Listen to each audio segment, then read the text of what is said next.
What's going on, guys, and welcome back to my channel. Hey, my name is Sean Harness, and today I want to shift the conversation back to career planning.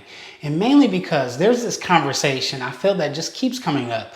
I deal with this conversation with a ton of clients. You're working at this job, you've been working there for quite some time, you feel like you should be promoted, you feel like you're valuable. However, the people that you work for, you don't feel like they value you in that regard.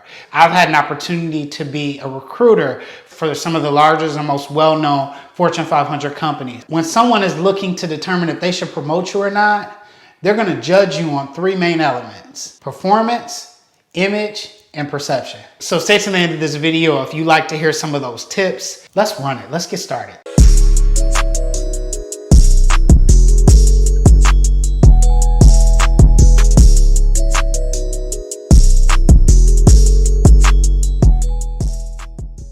What's going on, guys, and welcome back to my channel. For those of you who are new, my name is Sean Harness. Professionally, I'm an engineer, also a business strategist, where I've spent a lot of time building and managing several multi-million-dollar businesses within quite a few Fortune 500 companies. My channel goal is to help you secure the wealth you deserve in your everyday life. So on this channel, we'll have discussions about climbing the corporate ladder, starting a business, personal finance, also about lifestyle. When you get a minute, go check out my website, seanharness.com. There I have a free 3-day money video course. If you found value in this video, be sure to hit the like button. Also hit the share button to share with someone you feel that could use the information. Also, make sure you subscribe to the channel and make sure you hit the notification bell so that you know when I post a new video. I feel like this conversation is always so timely because so many of us are looking to essentially make more money, essentially shift jobs or climb the corporate ladder where we are. And sometimes I know a lot of us, I know I felt this way before in my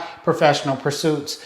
I felt stuck. The real question is, how do you get unstuck, and how do you go ahead and achieve those goals that you're looking to achieve every day at work? So one piece of advice I like to start off with: you don't own the company, right? So that's why ownership is so powerful, because being an owner or being an entrepreneur, you get a chance to make all the decisions. But for those of us who are not entrepreneurial, if you essentially want to work for someone else, I think the first thing you need to keep in mind is that you do not own the company. With that being said, you have a small circle of influence, especially if you're just starting or you haven't been working there, let's say 30 or 40 years. Because look, let's be honest, ain't nobody doing that no more right now. Most of us are working at a company, let's say 3 to 5 years, and either we're going to a new department or we're shifting and going on to another company. So today I want to give you 5 tips that I've learned. So number 1, don't be afraid to take on highly visible projects. A lot of people have an issue or have a challenge with putting themselves in that limelight, right? So that really tough project that essentially takes a lot more time. You're not getting paid any additional money, but it's kind of like a high risk, high reward type of scenario. I mention this because it kind of plays directly into a framework for something that we learn a lot of times in organizational behavior, which is how to gain power in an organization. This is why taking on highly visible projects are very important. Disclaimer though, I will tell you, if you do take on this type of role, you got to make sure that you perform. Make sure that you document where you started and where you ended, because nobody is trying to take on a highly visible project and no one else knows about it. You got to document it somehow. So number 2, be dependable at the highest level. Being dependable, in my opinion, is essentially setting yourself apart from everyone else by being more result oriented. So if someone needs to get something done, even if it's a very, very small task, or even if it's a large task, right? If you take that on, make sure that you are always getting results. Keep your promises, be responsive.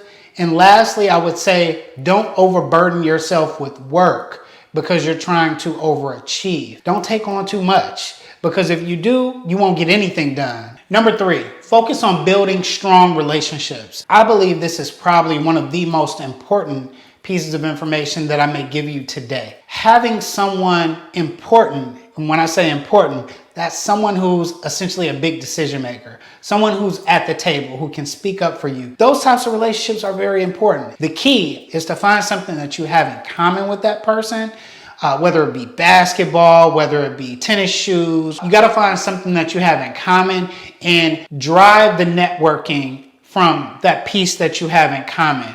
And then it's also important to have those regular check-ins. You want to massage this relationship and you want to have this relationship ready before you need them, because this person may be able to get you a new job. They may have a say-so in your performance review so that you can have a higher salary. Just important things that we talk about behind closed doors as recruiters and as executives in companies. Number 4, and this one is also a very important one. Learn to develop an executive presence. You are someone that's able to project self-confidence, credibility. You are also able to drive through and develop a solution when there's a lot of uncertainty or you have a very ambiguous situation with not a lot of information. You know how to take that, use the intellectual capital that you have, and drive through for results. Number 5, goal set and document your results. So this is an area that at some companies, your goals are kind of already written out for you. At others, you kind of have to write your own goals out. Now, if we're going back to goals, here's why this is important.